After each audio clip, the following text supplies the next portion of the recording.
Welcome to CC bank. ഞാൻ മേഘ. എല്ലാവരും ഒരുപാട് ആകാംക്ഷയോടുകൂടി കാത്തിരുന്ന 13/2024 എന്ന നോട്ടിഫിക്കേഷൻ്റെ റിസൾട്ട് വന്നു, ഷോർട്ട് ലിസ്റ്റ് വന്നു അല്ലേ? അപ്പോൾ നിങ്ങളിൽ ഒരുപാട് പേര് അതിൽ ഉൾപ്പെട്ടിട്ടുണ്ട് എന്നറിഞ്ഞതിൽ ഒരുപാട് സന്തോഷമുണ്ട്. അപ്പോൾ ഇനി എന്താണ് അടുത്ത പരിപാടി എന്നുള്ളതാണ്. അതെ, ഇൻ്റർവ്യൂ കൂടി കഴിഞ്ഞാലാണ് ഫൈനൽ ലിസ്റ്റ് വരിക. അതാണ് എന്താണ്, ഏത് ബാങ്കിലാണ്, നിങ്ങൾ ഉദ്ദേശിച്ച ബാങ്കിൽ തന്നെ നിങ്ങൾക്ക് ജോലിയിൽ കയറാൻ സാധിക്കുമോ എന്ന് തീരുമാനിക്കുന്ന ഒരു പ്രധാന ഘടകമാണ് ഇൻ്റർവ്യൂ എന്ന് പറയുന്നത്. പലരും വളരെ ലൈറ്റായിട്ട് എടുക്കുന്ന, അത്ര പ്രാധാന്യം നൽകാത്ത ഒന്നാണ് പലപ്പോഴും ഇൻ്റർവ്യൂ. എന്നാൽ ഇൻ്റർവ്യൂ ആക്ച്വലി അങ്ങനെയാണോ? അല്ല, തീർച്ചയായിട്ടും ഏറ്റവും ഡിസിസീവ് ആയിട്ടുള്ളൊരു ഫാക്ടറായിട്ട് വരുന്നത് ഇൻ്റർവ്യൂ തന്നെയാണ്. അപ്പോൾ അതിനെങ്ങനെയെങ്കിലും പോയിട്ട് അറ്റൻഡ് ചെയ്താൽ മതിയോ? പറ്റില്ല, ഒരിക്കലും പറ്റില്ല. കൃത്യമായ തയ്യാറെടുപ്പുകളോട് കൂടി ചിട്ടയായ പരിശീലനത്തിലൂടെ മാത്രമേ ഒരു ഇൻ്റർവ്യൂ നമ്മൾ അറ്റൻഡ് ചെയ്യാനായിട്ട് സാധിക്കുള്ളൂ. ഒരുപാട് കാര്യങ്ങൾ അതിൽ മനസ്സിലാക്കേണ്ടതായിട്ടുണ്ട് അല്ലേ? എങ്ങനെയായിരിക്കണം നമ്മളുടെ way of behaviour, way of talking എങ്ങനെയായിരിക്കണം നമ്മളൊരു ഇൻ്റർവ്യൂവിന് പോകുമ്പോൾ ഡ്രസ്സ് ചെയ്യേണ്ടത് എങ്ങനെയാണ് അല്ലേ? അതുപോലെ തന്നെ സബ്ജക്റ്റ് റിലേറ്റഡ് ആയിട്ട് വരുന്ന ചോദ്യങ്ങളെ എങ്ങനെ അഡ്രസ്സ് ചെയ്യണം, ഇനി ഉത്തരം അറിയാത്ത ചോദ്യങ്ങൾക്ക് എങ്ങനെ മറുപടി കൊടുക്കണം തുടങ്ങി ഒരുപാട് കാര്യങ്ങൾ ഒരു ഇൻ്റർവ്യൂവുമായി ബന്ധപ്പെട്ടുകൊണ്ട് മനസ്സിലാക്കേണ്ടതായിട്ടുണ്ട്.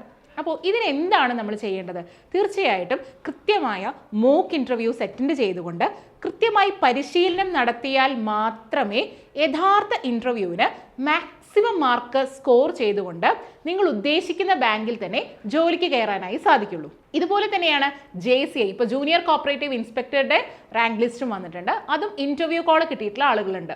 അപ്പോൾ JCIക്ക് വേണ്ടിയിട്ടും CSEBക്ക് വേണ്ടിയിട്ടും നമ്മളൊരു ഇൻ്റർവ്യൂ ബാച്ച് CCയിൽ ആരംഭിക്കുകയാണ്.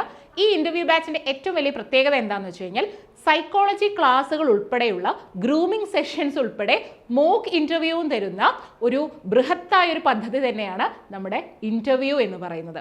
അപ്പോൾ ഈ ഒരു ഇൻ്റർവ്യൂ സെഷൻ നിങ്ങൾക്ക് ഏറ്റവും ഉപകാരപ്പെടും.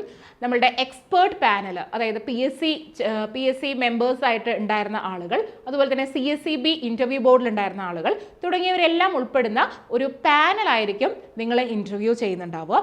അപ്പോൾ വിശദമായിട്ട് എങ്ങനെയാണോ നിങ്ങൾ ആക്ച്വലി റിയൽ ആയിട്ട് ഒരു ഇൻ്റർവ്യൂ അറ്റൻഡ് ചെയ്യാൻ പോകുന്നത്, അതിന് മുന്നേ തന്നെ മോക്ക് ഇൻ്റർവ്യൂ എടുത്തുകൊണ്ട് നമ്മളുടെ പ്രശ്നങ്ങൾ എന്താണ്, എന്തൊക്കെ സ്ട്രെങ്ത് നമ്മളുടെ കാര്യത്തിലുണ്ട്, അത് നമുക്ക് കൃത്യമായിട്ട് എക്സ്പേർട്സ് ഒപ്പീനിയൻ മനസ്സിലാക്കി അതിനനുസരിച്ച് നമ്മളെ ഗ്രൂം ചെയ്തുകൊണ്ട് ഏറ്റവും ഭംഗിയായി ഏറ്റവും പെർഫെക്റ്റ് ആയിട്ടുള്ള ഒരു ഇൻ്റർവ്യൂ തന്നെ നിങ്ങൾക്ക് കൊടുക്കാനായിട്ട് സാധിക്കും. അതിന് നിങ്ങളെ സഹായിക്കുക എന്നുള്ളതാണ് CCയുടെ ഇൻ്റർവ്യൂ ബാച്ചിൻ്റെ ഉദ്ദേശം എന്ന് പറയുന്നത്. അപ്പോൾ ഈ ഒരു അവസരം നിങ്ങൾ മാക്സിമം യൂസ് ചെയ്യുക തന്നെ വേണം. ഒരിക്കലും ഇൻ്റർവ്യൂ നമുക്ക് കാണാതെ പഠിച്ചു പോയിട്ട് അവിടെ പോയി ചെയ്യാൻ പറ്റില്ല. അത് ചെയ്ത് തന്നെ പരിശീലിക്കണം അല്ലേ? അത് ചെയ്ത് തന്നെ പരിശീലിക്കേണ്ടതാണ്. അത്രയും പ്രാധാന്യം ഇൻ്റർവ്യൂവിനുണ്ട്. അപ്പോൾ ഈ ഒരു പ്രാധാന്യം നിങ്ങൾ കൃത്യമായി മനസ്സിലാക്കും, എനിക്ക് ഉറപ്പാണ്.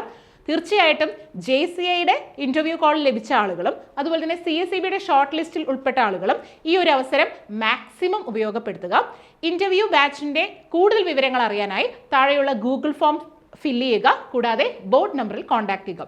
സോ എല്ലാവർക്കും വിജയാശംസകൾ. All the best. Thank U.